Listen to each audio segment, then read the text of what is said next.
time check natin magto 12 na. May dumating kaming order. So, ito na yung na-order namin. Nung the last time, kung natatandaan nyo, di ba naghahanap kami ng mga upuan sa dining namin. Mamahal kasi nung sa IKEA mga moms, kaya online na lang namin siya nabili. Pero bakit brown yung binigay? Ano bang in-order? Gray.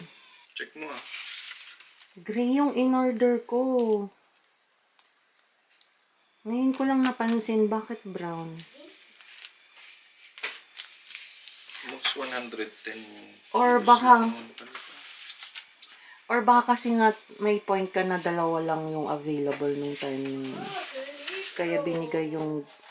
Baka magkaibang kulay. Check mo nga, baka magkaibang kulay. Wala. Buti chinek natin cover.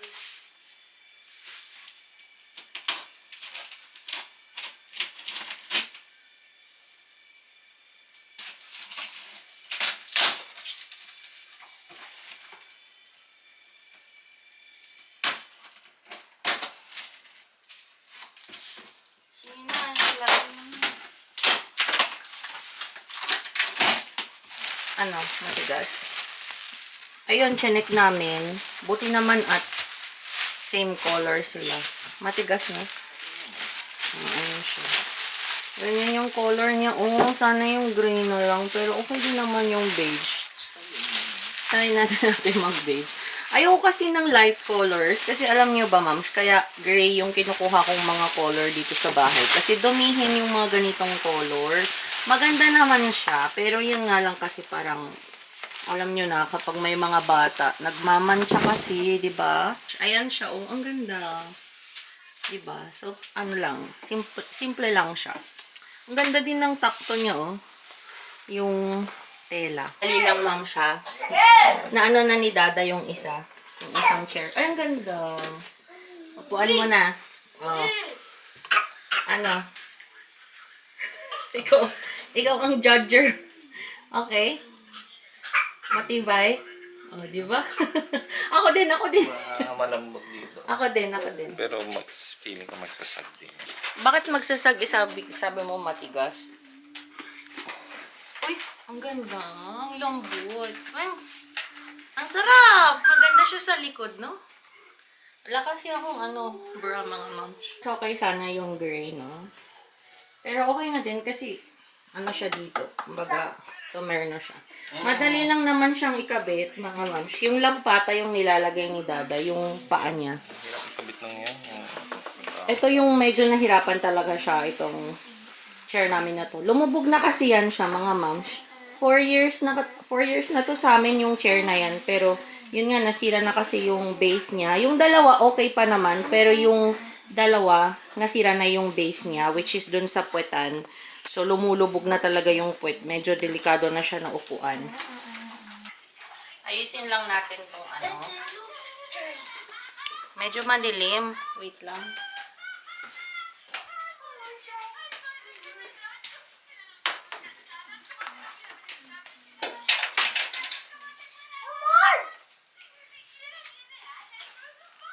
Excuse.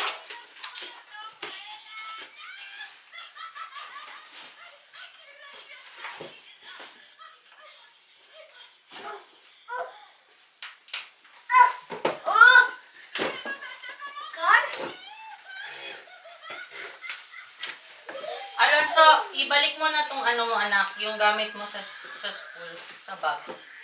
Rapido. Ja, pero devolvelo na anak ko. Yung puwet mo dyan, oh. Ay, video. Van a ver tu puwet. Lo van a pensar que es. Kita na yung puwet mo.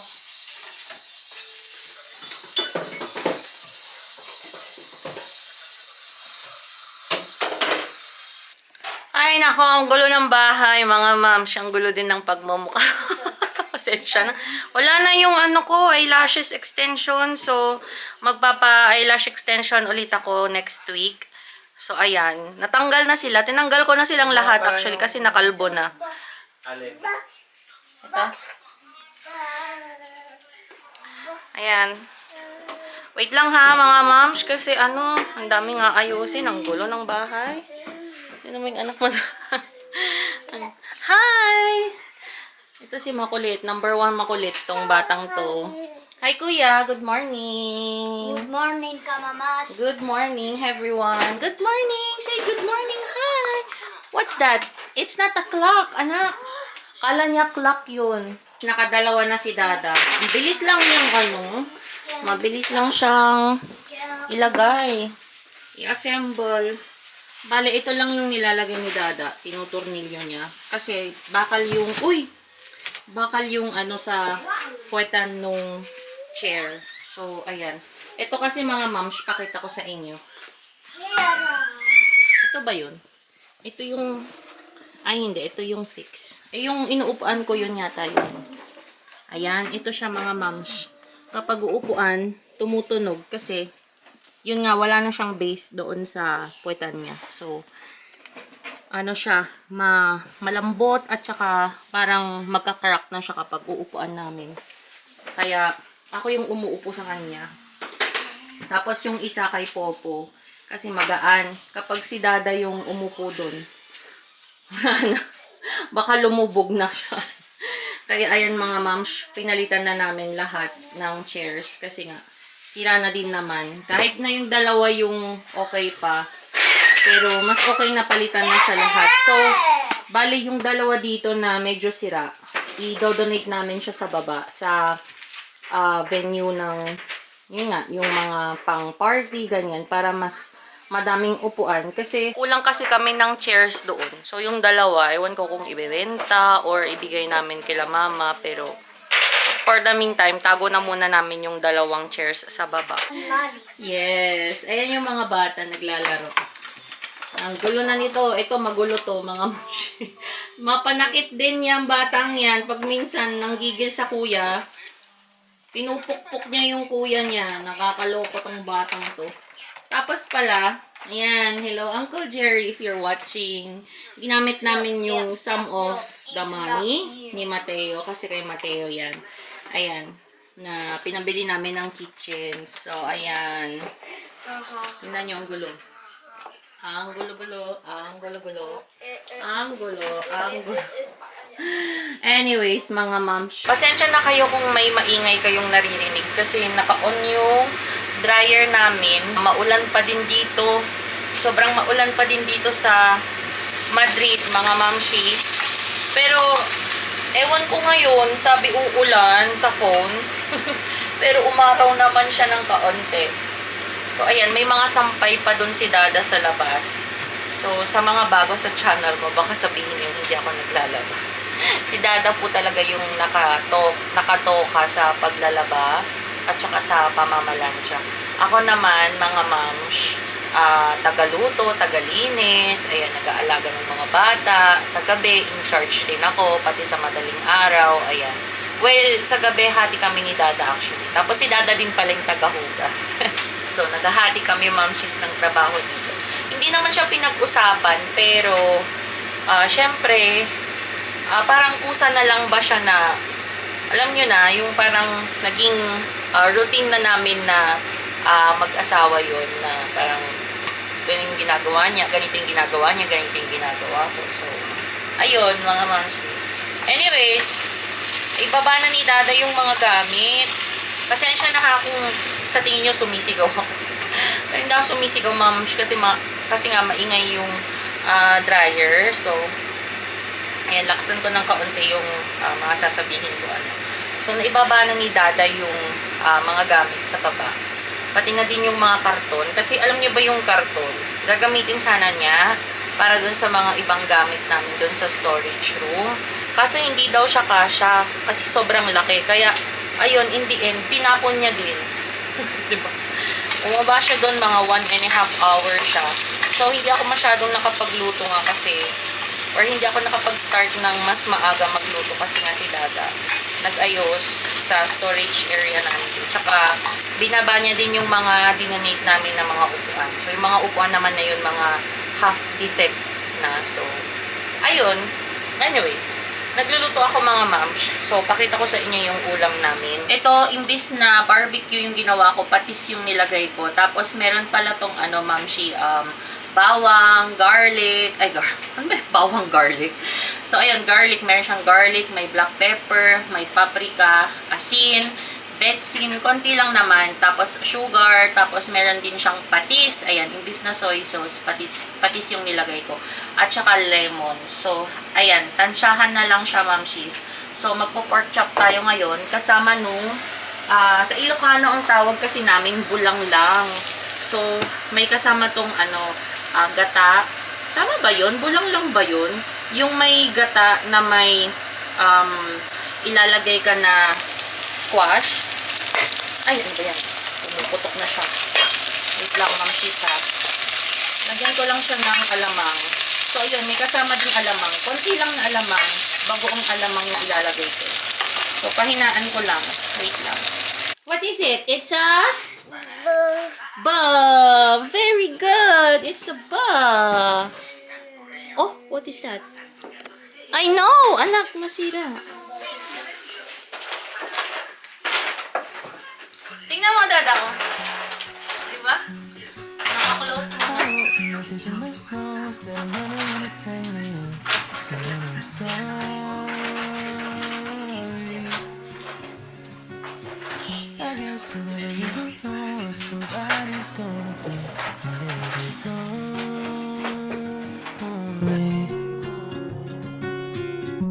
Somebody better than me to take care of your insecurities. You did it all while leaving me in the dark.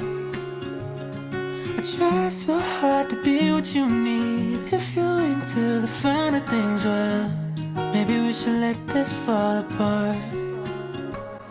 'Cause I feel so stupid for falling for you. Ayan na siya mga ma'am. Kita niyo ba? Mas okay na ba siya? Mas okay ba yan siya? No? Yung color? So, okay na yung gray. You know the one night stand trip to Candyland. If you get too close, then you might understand. But now my heart's on my sleeve and I'm in too deep. But you're not thinking twice about me. Nag-e-expire ba to, mga moms? May alam ba kayo kung nag-e-expire tong mga ganito? Kasi matagal na to.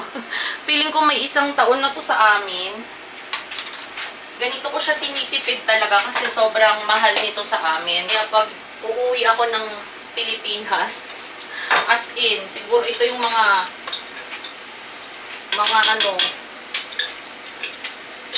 ibit-bitin ko talaga dito itong mga to. Mga bagoong, alamang, ganun.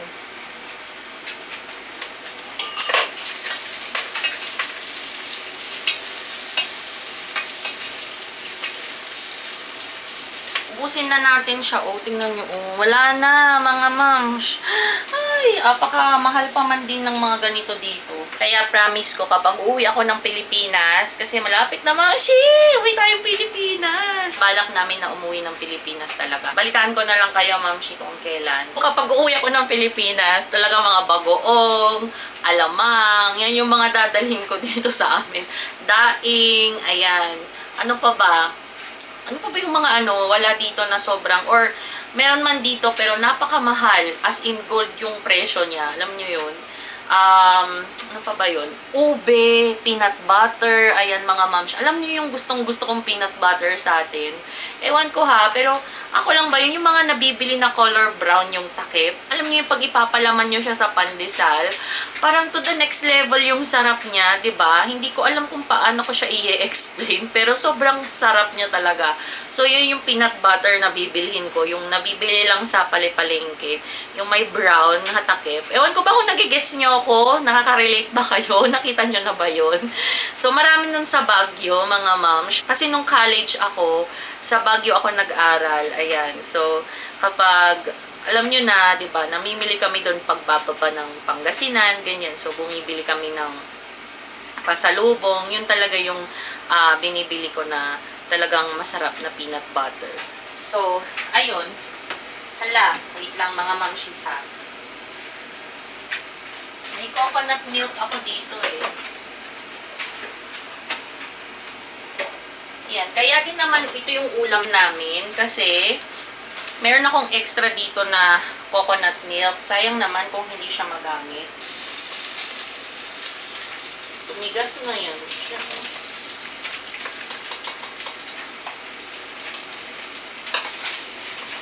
Ala, natigas na. Ala, hindi pala yun siya nag-record, mga moms. Ilagay ko na yung alamang. Nagisa na natin yung karne. Tapos nilagay ko na din yung coconut milk. So, pakuluan ko lang yung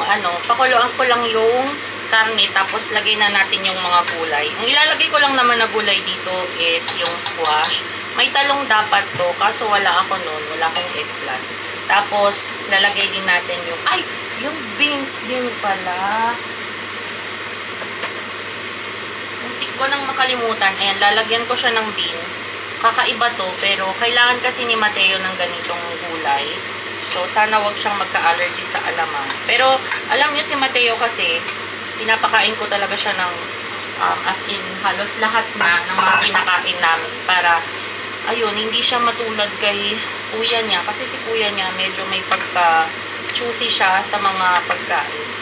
Kaya, as much as possible, or as soon as possible, sinasanay ko na si Mateo sa lahat ng mga pagkain. Okay, dito na lang kayo sa kabila kaya kasi mas okay din yung lighting dito. Ayan! O, diba? Okay din yung lighting. So, magpiprito na ako mga mamshis. Eh, hindi pa ako nakakaligo. So, this is the reason kung bakit hindi ako naliligo ng maaga. Kasi nga ako yung tagaluto. Lagay na natin to. Napakalaking mantika. Dapat mainit na mainit yung oil. Oil. Umamit ako ng guantes kanina kasi maamoy yung patis. Kaya, ayan. Ito siya hinalo ng bare hand. Kasi mangangamoy yung aking kamay. Mabantot pa man din siya.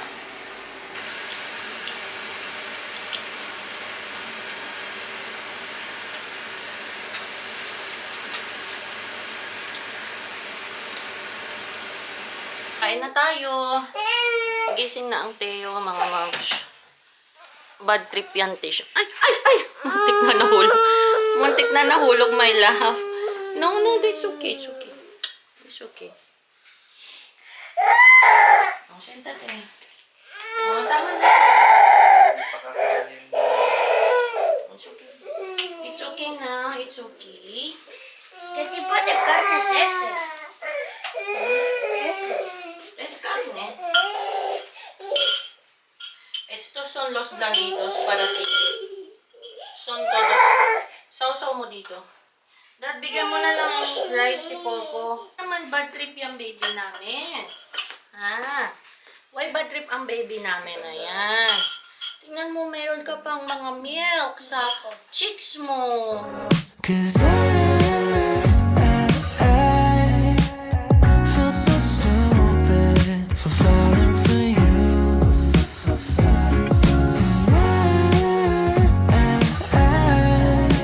I should've listened to my friends when they told me not to. They said you know to me one night stand, trip to Candyland. If you get too close, then you might understand.